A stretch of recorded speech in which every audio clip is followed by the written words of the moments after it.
Nah, baik ibu-ibu, tadi kita sudah melakukan permainan menyusun kata-kata ya tentang deteksi dini kekerasan seksual. Tadi sudah disusun, disesuaikan dengan apa ini benar mengalami kekerasan seksual atau tidak. Sekarang saya akan menyimpulkan yang sudah disusun sama ibu-ibu tadi, sudah kita diskusikan bersama. Kita simpulkan, nah bisa dilihat di flip chart 9. Nah ini ya, saya di sini saja biar kelihatan. Nah, tanda-tanda terjadinya kekerasan seksual dilihat dari gerakan tak wajar, kedua bahu terangkat sehingga menutupi leher, gerakan refleks seorang untuk melindungi tubuh. Jadi seperti itu gambarnya ya. Jadi kayak orang ketakutan gitu. Kemudian kepalanya tertunduk ke dalam, kedua tangan dan kedua kaki menyimpul erat, lutut bertekuk ke dalam. Nah, tubuh menekuk, mata berkedip-kedip, wajahnya pucat pasi dan lain sebagainya. Jadi seperti orang ketakutan gitu ya, kayak orang menggigil ketakutan, menunduk. Nah, itu salah satu tanda bahwa si anak mengalami kekerasan seksual. Kemudian apalagi? Nah, ini dilihat dari gejala fisiknya. Sakit jika memakai celana dalam dan mengeluh kesulitan atau kesakitan saat BAB atau BAK. Jadi itu perlu diperhatikan ya. Kalau anaknya ada yang mengalami gejala-gejala seperti ini, itu bisa dimungkinkan anak tersebut mengalami kekerasan seksual. Nah, apalagi cara jalan yang tak wajar, agak mengangkang, rasa panas dan nyeri di area genital dan terasa sakit jika disentuh. Kemudian ditemukan bekas atau bercak darah ataupun cairan di celana dalam anak, dan kemungkinan ditemukan bagian pakaian yang robek atau kancing yang lepas karena ditarik paksa. Jadi misalkan ada tanda-tanda seperti ini, itu harus diwaspadai ya ibu-ibu ya.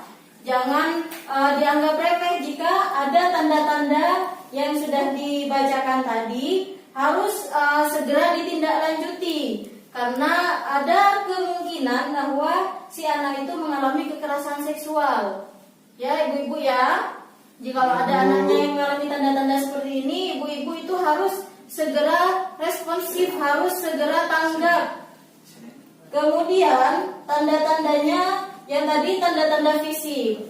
Sampai di sini paham ibu-ibu? Paham. Kemudian tanda-tanda psikisnya, ini anak berubah ekspresi. Yang awalnya anaknya itu, misalkan anak ibu itu awalnya ceria, terus riang, kemudian berubah menjadi pendiam.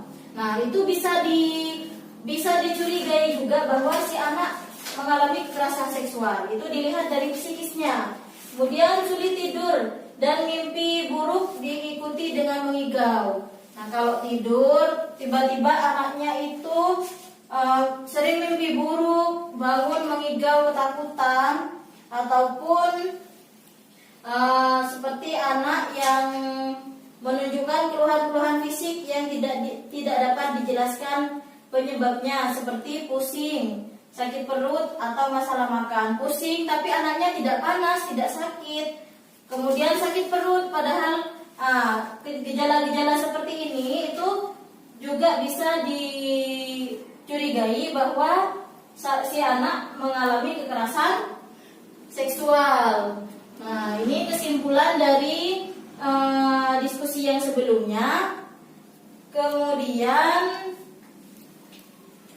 nah, coba seandainya ada anak-anak dari ibu-ibu ini mengalami tanda-tanda seperti ini, apa yang harus dilakukan?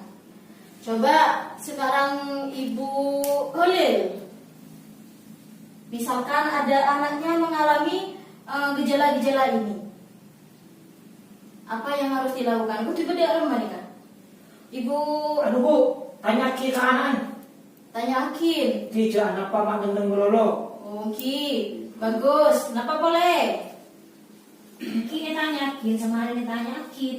Mun anan kadang-kadang anak aku kan pun pasti jangan takut kan Takut. kiri kan butuh sabar katanya sambil tengku keluarku sesake keluarku bagian kama kan sambil tengku.